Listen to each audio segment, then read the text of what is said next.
Welcome to Dating Deja Vu, the podcast where we talk patterns, your pitfalls, and your personal growth in modern dating. I'm your host, Christina Hathaway, marriage and family therapist and dating and relationship expert. And in today's episode, we're going to talk about how to get over that toxic yes. Yes, girls and guys, you're toxic. I'm slipping up. So if your dating and love life has been a little bit of the same thing over and over again, it might be deja vu, but it also might be you. So let's figure it out together.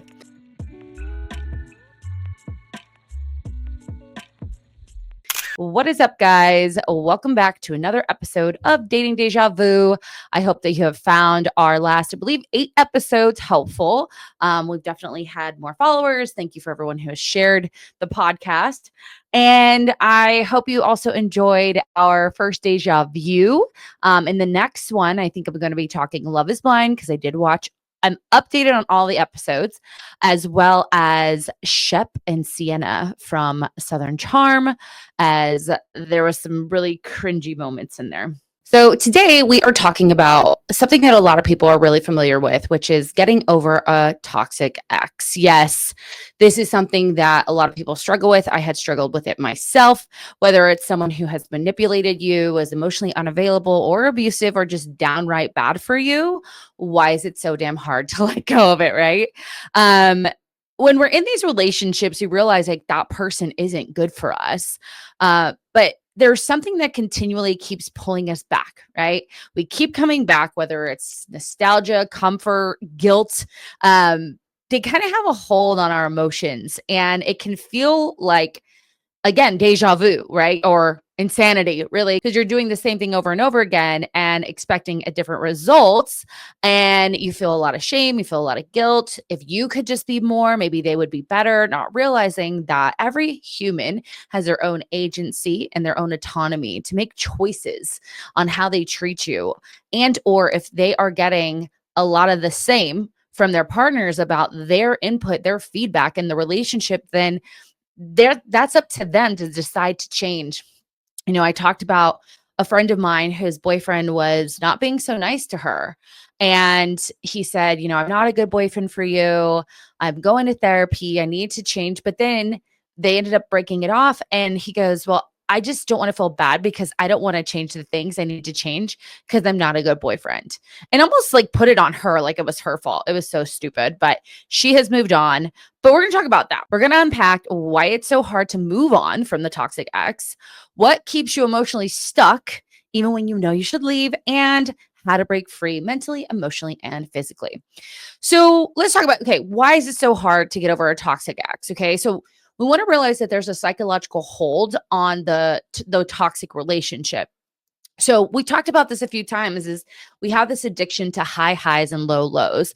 The toxic relationship oftentimes mimics that cycle of addiction. We call it emotional addiction because I'm guessing somewhere in your life, probably your family of origin, there was big highs and big lows, right? And or manipulation, right? Maybe love was only given to you if you acted perfectly, or you were a good girl, or you achieved a lot. In the relationship, these periods of emotional highs look like things like love bombing, right? A lot of apologizing, passionate moments, maybe even gift giving, right? So we have these big highs, but then they're followed by these devastating lows, like these huge fights, silent treatment. That's a terrible one for me. And just overall feeling manipulated and gaslighted. And this roller coaster really of emotional unpredictability becomes like a dopamine hit, right? Because you get hooked when you get that high, your brain starts craving that high, and then every low then reinforces the cycle for wanting that high again. Get it?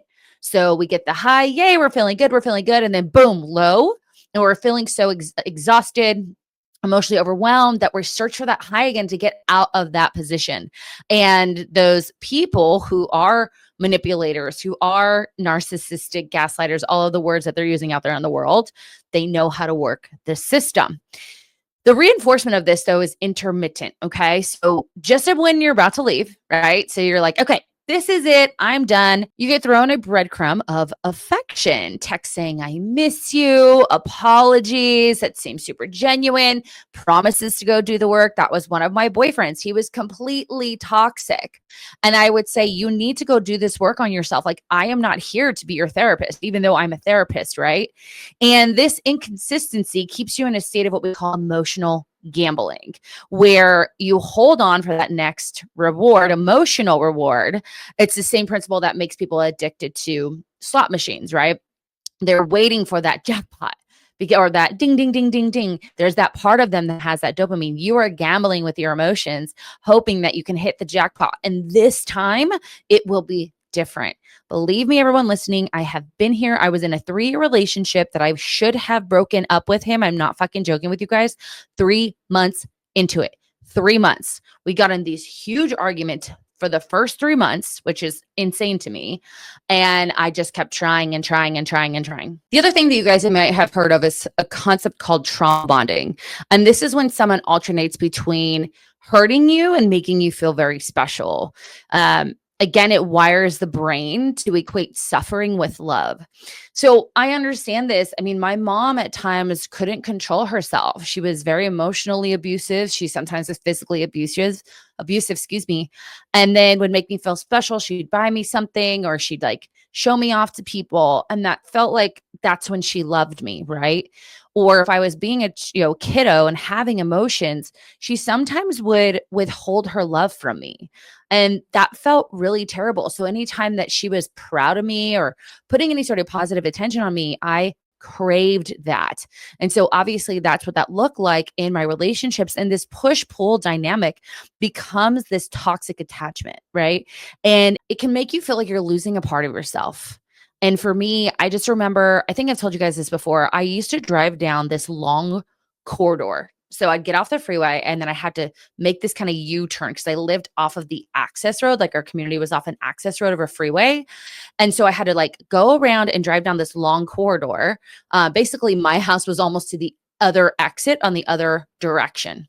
So I drive down and just be thinking, this is not the life I want. This is not the partner I want.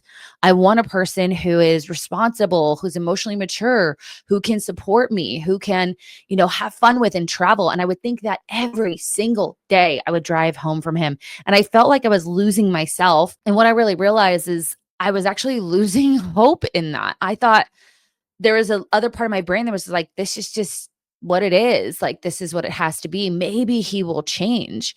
And he didn't. Like, he didn't want to change, but I was so used to that. I trauma bonded. So basically, he mimicked a lot of what I was used to in my childhood. Now, the interesting thing about my childhood is I was very close with my father. I'm still very, very close with my dad. And my dad really did show me how to be treated. So the problem is that when you have a steady parent and then you have this kind of emotionally unpredictable parent, you almost take for granted that steady parent because you're focusing all your attention on getting approval from the unstable parent or unpredictable parent. The last thing I want to talk about is why we get stuck is the what if, right? And this is definitely something that I had with him.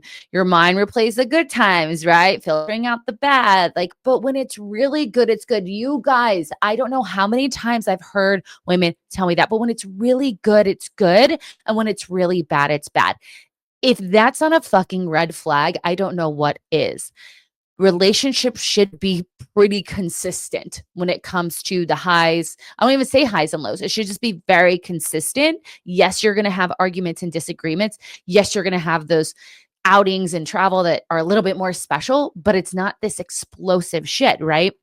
And so the memories of when they were sweet, affectionate, and vulnerable keep you clinging to the potential and not the realities, or like I talk about, the facts. You're stuck in the fantasy instead of listening to the facts. And the cycle of maybe this time again will be different keeps you emotionally stuck. I have been here 1000%. So what I was doing and what we tend to do is we create lies that we tell ourselves that keep us in that relationship. And in all reality, we need to reality check ourselves. These are not truths. They're just justifications. So maybe they aren't that bad, right? Again, You're focusing on the fantasy. Your brain minimizes to cope with pain. I don't know if you guys know that, but if it weren't that bad, why are you struggling so much? Why does this not feel good? Love should feel good. Say it with me. Love should feel good. Not something you have to earn, not something that's really hurtful, not something that's, putting you down, untruthful, disrespectful. No. But you think maybe it's not that bad. You need to check yourself. This is another one here. I just need closure. Closure has nothing to do with the other person. Closure is a story that you end in your mind. Until you end it in your mind, seen people have 75 talks. I've seen people stay like kind of together in a situationship for years after they broke up because they needed closure. And it was always the same fucking conversation, right? The closure you're looking for isn't in their words. It's in accepting that they weren't capable of loving you in the way that you deserved. You have to accept that. Acceptance of this is how it is, your part in it, their part in it, and accepting that you guys are not meant to be together. And again, if we're not minimizing how bad it was, appreciating that as well. This other thing that I hear is like, is the only person who's made me feel this way. I actually had a new dating client that had said that in our first call. She said, it's been 2 years. I haven't experienced this before or with anyone else. The people beforehand were X, Y, and Z. And I hear that, right? Of thinking that it's this true connection when really, my dears, it's a trauma bond. As I already talked about, a strong connection feels secure. It does not feel chaotic. So I know some of you are listening right now who are people that I have relationships with. And I know you have told me yourself that relationships have felt chaotic, but you're still drawn to them. That is a trauma bond. And of course, and I said this to myself, I'm going to say what my friend said to me. I won't find someone else who understands me like they did. They didn't understand you, but you thought they would. So I remember being at a round table at a bar with all my girlfriends, and they're like, "What are you doing? What are you doing?" I go, "Well, I just like that he accepts me for who I am." And my friend Amber goes, "You don't think someone else out there can do that?" And I was like, "Oh yeah, I guess that's not that hard." Right? So she goes, "We all do." So like, he's not the only guy. If you have 4 girlfriends who will accept you for who you are, maybe you'll find 4 dudes outside of him just by this example of accepting you who you are. And we have to realize they don't understand you. They've learned to push your buttons and exploit your weaknesses. Hear that again. They've learned how to push your buttons and exploit your weaknesses, begging for you to get that high, begging for you to get their acceptance, approval, validation, right? Real connection is not built on manipulation. Real connection is built on trust and safety and respect. And so those are just common little justifications, not truths that we hear, that I hear from my dating clients, from my friends, from myself, because I did it. The problem, though, is that we do experience a sense of emotional withdrawal, right? Like you're losing a part of yourself. When we feel like I'm losing this big piece of my life, you don't miss them, right? You miss the fantasy of who you thought they were, right? So if you're in this, I'm going to give you some tools, so I won't go too far, but I really want you to write down the facts, pros and cons, right? I had to do this, and the cons list was insane, but there was like 3 good pros, and I still stayed around, right? This person who treats you in this way is not your soulmate. You've got to get that out of your head. They were just someone who activated your deepest wounds, just like I talked about, right? Wounds that we've talked about: fear of abandonment, feeling unworthy, feeling the need to be validated and accepted, and feeling like you're enough. Those are your deepest wounds. And this relationship is only exacerbating those wounds and the protective mechanisms that you created to not feel those wounds, which is people pleasing, right? Being seen good by somebody else. The intensity wasn't love, right? I want you to understand that. What you felt was not love. It was emotional turbulence disguised as passion. That is not love. That is rocky roads. Remember, we want vanilla ice cream. We don't want rocky roads. Okay. So again, we keep coming back. We talked about nostalgia, right? You play the highlight reel, the honeymoon phase, you block out the red flags. And one thing you can do for this is journaling. Again, like I talked about, the pros and cons are journaling. The bad times can help break this illusion. Don't even journal about the good times. Write down what was bad. Because here's the thing, you can have someone treat you great in all areas and be physically abusive. That could be the one thing they do. Now, that's not usually just the one thing, but you know what I mean? That's enough. I don't care if they buy you everything in the world. If they are physically abusive, you got to go, right? The other thing that we keep wanting to go back, right, is this kind of part of my identity I'm losing. If your self-worth was wrapped up into fixing this person or proving your love, then leaving them can feel like you're losing your purpose. And that's an identity issue because, again, your job and what you've learned in your life is to take care of others, to fix others. Sometimes we're attracted to fixer-uppers because we've always been in positions to take care of other people. And that has been how we received love.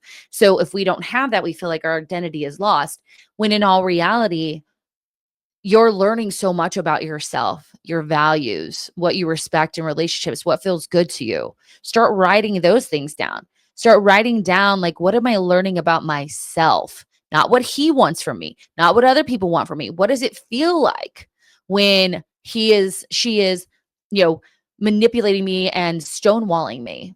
That makes me feel unloved. That makes me feel not good enough. And I deserve what? Right? And start writing down what are the things you're learning about yourself, because that's going to help you build that identity. You're going to feel secure in yourself. What did I want that I didn't receive? What did I need that I didn't receive? How was I treated when I use my voice? How was I seen and heard? Right? And then self-doubt, of course, making you question everything. So in order to stop the emotional spiral, we're going to talk about a few things. So number one, we have a reality reframe. Write a list of every time they disrespected, hurt, or manipulated you, and read it whenever you romanticize about them. Okay. So keep that list in your notes app, in your phone. And if you have your friends add to it, because you know you're going to miss some things, share that notes app with your friends. They will, please send it to me. I want to see when your friends add to it, because I bet you they have good stories. We're also not contacting them. No contact is a non-negotiable. Zero. Staying in contact keeps that wound open. Okay. And I'm talking on all socials, phones, all of that. You wouldn't keep, so if someone burned your arm, right? You wouldn't keep touching the burn because you'd reopen it. Like my dog, Liberty, I haven't shared her story, but she was a hit and run survivor that I rescued after she had multiple surgeries because of the run, or the car accident, excuse me. And we had to keep a cone on her because she still had stitches, right? Why did I have to keep that cone on her? Because she would have opened that wound up. You staying on socials, having their number, is walking around like a dog with stitches without a cone. You're not a dog with stitches without a cone. Then, okay, so we have reality reframe. List every time they disrespected, hurt you, and manipulated you. We're going to do a no contact policy. Okay, block. I don't give a shit. You're going to say, but I feel guilty. What if? No. If that person needs something from you, they can figure out how to get to you through other means. But no, we're not doing that. And then we're going to rewrite the narrative. Okay, shift the mindset from I lost them to I lost access of me. And how am I going to get that back? Okay. I love this concept because, my story, unfortunately, did not start from that breakup. My healing path did not start from that breakup. I just found a guy that was still needed me, right? A guy that was very kind. He was actually very kind to me, but still mature in himself. And I didn't need an emotionally immature man, but I kept, attracting to it. Now I attracted someone that was a little bit nicer, but still wasn't like my person, who is my husband now today, as I've mentioned, who's never needed me. He wants me. And there's a big difference between the two. It wasn't until, so I dated the nicer guy, and then he broke up with me because I was a hot mess after this. I was in the toxic relationship. I was in this short relationship where I got completely out avoided. So I became the love addict. It was nuts. Then I had the relationship with a guy who wasn't as toxic, but still emotionally immature. And I kept treating him really mean, and I didn't like that about myself. So I ended up going through my own healing process after that. But for you, you can go through the healing process now. So how to fully break free and heal. Here are some things I want you to do. I've already talked about it. Cut the cord.